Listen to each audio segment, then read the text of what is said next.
Well, the heat wave continues in Texas for the 22nd day on Monday. We expect temperatures to crack the century mark in Dallas. No rain in sight there. However, we've seen rain across parts of the plains and Mississippi Valley. And we'll also check your Monday forecast. Thanks for watching. I'm Mike Seidel here at the Weather Channel. Let's get it started now with some rainfall and some cool weather. And you didn't have to go far north from the Dallas-Fort Worth area. You drive up I-35, you find clouds and rain. Kansas City, St. Louis, plenty of rain today with a front which kind of loiters through the area. Temperatures, get this, for most of the afternoon only in the 60s. That's what happens when you don't have that sunshine in the summertime. The extreme heat is taking quite a heavy toll on Texas farmers after 110 days with very little rain. This is being called the worst drought in Texas history. The heat wave has caused an estimated $1.5 billion in agricultural damage so far. And as the dry weather continues, the heat continues in Dallas-Fort Worth. You can almost see the heat here as the 635 LBJ freeway sizzles on Sunday afternoon. Look at the mirage effect, the heat coming off the asphalt. High temperature at DFW 103. A lot of folks out there doing some rollerblading, exercising. Remember to drink plenty of water, take those breaks, and take it easy. We don't want you passing out in the heat because it's easy to do. You can stress out your body. Even if you're in good shape, your body just can't cool itself effectively with temperatures this high, no matter how much water you drink. So try to stay comfy, and don't forget to check in on the pets and the elderly as the heat wave continues. There are your record highs for Sunday, the 26th of July. Notice we have two spots, the plains and also the Pacific Northwest, record heat across Eugene and the Willamette Valley, 102. And out on the coast, 85 out there at Forks, right there on the Pacific Ocean, which is pretty unusual. You've got to have a pretty good west wind. 91 in Seattle. Take a look at the rest of the highs, and if you want to beat the heat, a couple of locations. We mentioned the rainfall holding down the temps in St. Louis and KC, but also the Northeast. Look at this, 77 in Boston, 82 in Washington. What a great day to check out the sights. Not only 82, but pretty comfortable humidity by July standards. And that will continue most of the week in the D.C., Baltimore area. In fact, most of the Northeast getting a break from what could be, as we very well know in late July, the dog days of summer. The jet stream pretty much tells the story. You can see how it dips down across the lakes in the Northeast, and that's why it is a little bit cooler and more comfortable there. But for most of the country, it's high pressure aloft. That means sinking air, and that means temperatures usually at or above average. That's especially the case in the southern plains and the Southwest and the West Coast. Now, where you get the rain, we've had a lot of it, so watch out for the risk of some localized flooding in parts of Missouri, out through the Texas-Oklahoma panhandle. Thunderstorms, not a huge problem overnight and Monday morning, but we'll follow this area for you with any warnings and watches, although we don't expect any watches from the Storm Prediction Center overnight and Monday morning first thing. And there will be some areas of fog, so check ahead if you're traveling early in the morning, say around sunrise or shortly thereafter, especially if you're traveling via the airline. Check ahead with your air carrier. Take a look at the satellite loop. We've got a cool front here, which will move east the next couple of days. And we've got the monsoon flow, the seasonal reversal, the wind direction not off the Pacific, but coming more in from this direction, interacting with the heat, and you get the showers and storms. But most of the weather map is dry and nothing organized and nothing to get through this big blocking ridge here to cool you off or to give you some rain in most of Texas. There are your temperatures, nice and comfy. Boy, talk about some good sleeping weather. And I'd like to shift some of this down to the south. Well, give it about two or 3 months and it'll cool off eventually. It's got to. Here's that front moving east on Monday. It'll bring some storms towards Detroit and Cleveland during the afternoon. Watch out for some possible strong stuff. Meanwhile, here's that old weather front just kind of hanging out and loitering. And south of the front, it's hot and humid, and there's a chance of a shower or storm, except for those of you in Texas and a good deal of Oklahoma, not counting the panhandle areas, because the atmosphere here is very, very stable, and it will hard to even get a cloud to develop in those areas on Monday afternoon. There's that ring of rainfall around or high, and again, these are some of the areas which have already been pounded by showers and storms and the risk of flooding. There are your temperatures. Let's check it out this coming week. Notice the high temperatures don't change a whole lot as we get into Wednesday, Thursday, and even Friday. So the heat wave will continue unabated for the southern plains. There's your good sleeping weather across the north, with temperatures staying in the 70s and low 80s for highs. Rainfall-wise, Tuesday, showers and thunderstorms. Then we'll watch a new front come across the weather map. Here it goes to the east coast on Thursday, and most of this will be out of the way by next weekend. And in fact, right now, Saturday and Sunday's trend dries it out in New England. Stay tuned. Coming up next, we'll check your local forecast for your upcoming work or vacation week. First, these extended city forecasts.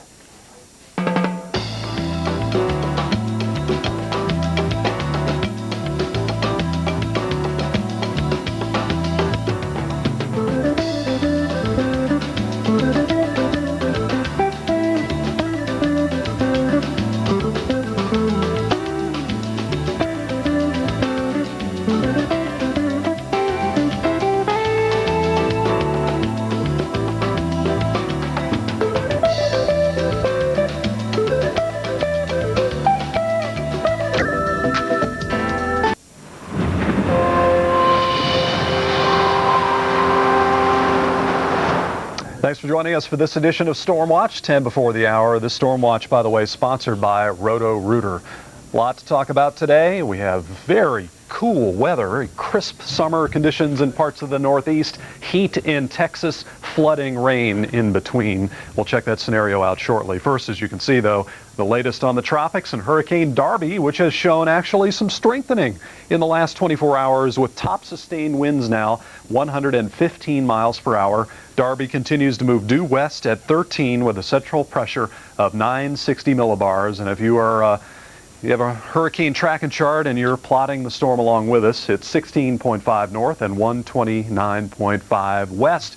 Our satellite shows still a well-organized, potent-looking Hurricane Darby out here in the open Pacific Ocean waters, of course, moving away from land. Just wanted to remind you of that. There was a feeling at this time yesterday that there would be some weakening between early Sunday morning and this morning, but that has not happened, obviously, and there is still a very obvious eye, and the eye wall has been regenerating, and as you can see, there's still a very symmetrical look to the storm, and we do think that it will continue to maintain its strength for a while and then gradually weaken during the next 24 to 36 hours. So again, fairly impressive Hurricane Darby in the Pacific Ocean moving out to sea. On the Atlantic side, let's look at our climatologically favored regions, the red zones. They depict areas where if and when something develops in the month of July, these would be the likely areas of formation. The red zones do not mean that conditions are favorable in these regions right now. In fact, it's very quiet in the tropics, and that includes the Gulf, the Caribbean, and the tropical South Atlantic. This closes in on the Gulf of Mexico because there's one feature that we'd like to show you, and that is an upper level low pressure which is spinning gradually westward across the Gulf, and it is interacting with a tropical wave which is in the Western Caribbean. Another perspective of the wave is right here, a disturbed area. But actually this upper low is inhibiting development of this tropical wave because it is producing shearing winds in the upper levels of the atmosphere. So we think that scenario is going to continue, and at the moment there's no worry for any further organization here. What this upper system may do eventually is bring some beneficial rains to parts of Texas later on during the week. Check this out. Fair skies, central, eastern Caribbean, including the islands, Virgin Islands, Martinique, Barbados, Puerto Rico in good shape, Hispaniola too, while in the eastern Atlantic we have a fairly impressive system moving off the African continent. There's a bit of a spin, a swirl in here. There's outflow in the upper levels, but will this system hold together as it heads across the Atlantic? Well, up until now, these disturbances have not. But we will watch this closely for you, and it would be 4, 5, 6 days, even if it held together, before it would affect the leeward or windward islands, if that were to happen. So we have a lot of time to follow it for you. So with that in mind, back to the states. Big storms again, same place they were Saturday morning and again yesterday morning over Missouri, parts of Tennessee, and back into Kansas. Rains along this front have been excessive, 6 to 8 inches or more in the last 24 to 36 hours, and because of the slow movement of the system, there's more heavy rainfall to come. In contrast to that, high pressure, northeast, excellent conditions. The skies are mostly fair from the northern tip of Maine to the Potomac River and westward into the state of Michigan. The cool weather definitely being felt. For instance, the observation site at Saranac Lake in New York State's Adirondacks is indicating a temperature right now of 39 degrees. So a crisp midsummer morning over the Adirondack Park, upstate New York. Compare that with 73 in New York City. So it's a mild morning at LaGuardia Airport. Comfortable though in Pittsburgh and Rochester, 59 and 56 degrees respectively. Here in the southern states, temperature map looks about the same as it has the last few mornings, 70s and 80s. Dew points are high, air mass is steamy. It's a tropical air mass. We see the stalled out front, the focus for the showers and storms, but over Texas the air mass is stable, so that's going to promote scorching July sunshine and more 100-degree heat today. Showers and storms, some in Tennessee near Chattanooga. Riser with the power of baking soda. Look, our odor detector shows strong pet odors, but Super Pet Fresh actually eliminates them. No buts about it. You need Arm & Hammer. Here's what's coming up in the next half hour on the Weather Channel. This half hour is sponsored by Apple Cinnamon Cheerios. Taste too good for words. Right now, it's your local forecast on the Weather Channel.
This edition of Storm Watch brought to you by Master Lock. It continues to rain across parts of the south from the Carolinas westward into Missouri.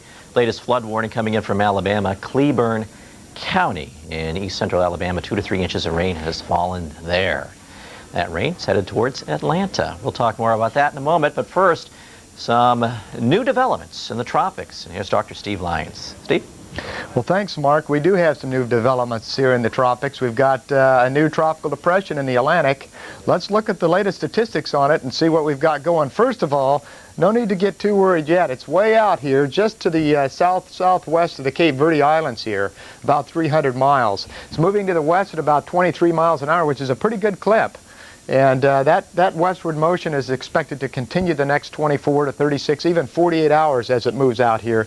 The upper level winds are out of the east, and the surface flow is out of the east. Not much to move it up to the north, so it's heading generally toward the west. Currently, the winds are only about 30 miles an hour, so relatively weak system, but we have to keep an eye on it. The latest statistics on it, 11.5 north, 27 west.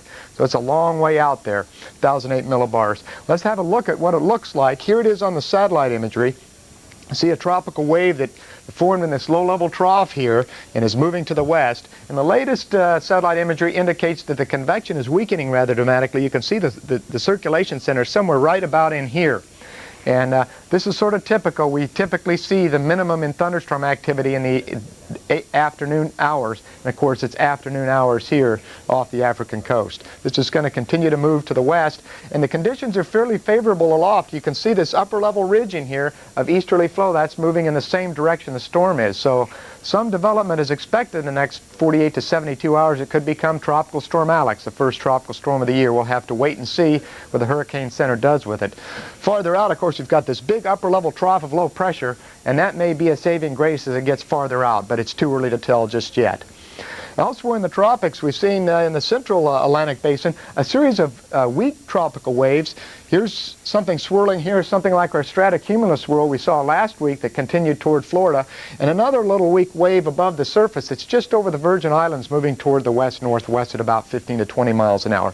Right now, nothing in the way of thunderstorms with either one of them, so we don't expect much from them. And of course, in the Caribbean, we've seen beautiful weather in the south and southeastern Caribbean. In the extreme western, we have some thunderstorms in that area heading toward the Yucatan Peninsula, and that's associated with a weak trough of low pressure here. It's really associated with that wave that moved through Florida over the weekend and produced some rain there. Now, as we go out in time, of course, we know that typically June and July are quiet, but as we get into August, the frequencies go up, and consistent with that, we're seeing a lot more action out there with respect to thunderstorm activity and what tropical waves and general spinning of the air that may, in fact, lead to tropical cyclones. But we're still not into the peak of the season at all, so prepare now. Now, as we get out into the Pacific, we've been monitoring Hurricane Darby, and you can see here's the track here. It's moved to the west-northwest and then now off to the west. Still a fairly formidable system, about 115 mile per hour winds. It's moving to the west at 13 miles per hour. On that continuous track, if it continued west, it would track just south of the Hawaiian Islands, but in general it's forecast to go this way and then turn up a little bit, and that's because the upper level winds over the Hawaiian Islands are typically out of the southwest throughout the summer, and that's not very good for tropical cyclone maintenance or development, and so a gradual weakening as it moves out into this direction is forecast. And we can see that on the satellite image here, rather well-defined eye, rather small circulation here, and because of that the overall sea conditions are not all that high. It takes a rather large storm for the waves to get going, a large what we call fetch area. Elsewhere in the Pacific, really not too much going on here. Ill-organized scattered thunderstorm activity as you see Darby move off to the west. Well, let's get back to Mark and see what he's got going severe weather-wise across the country. All right, and the rains continue to come down near that front in the south, so all the moisture is here, so this northern front has very little to work with. So we paint in the south.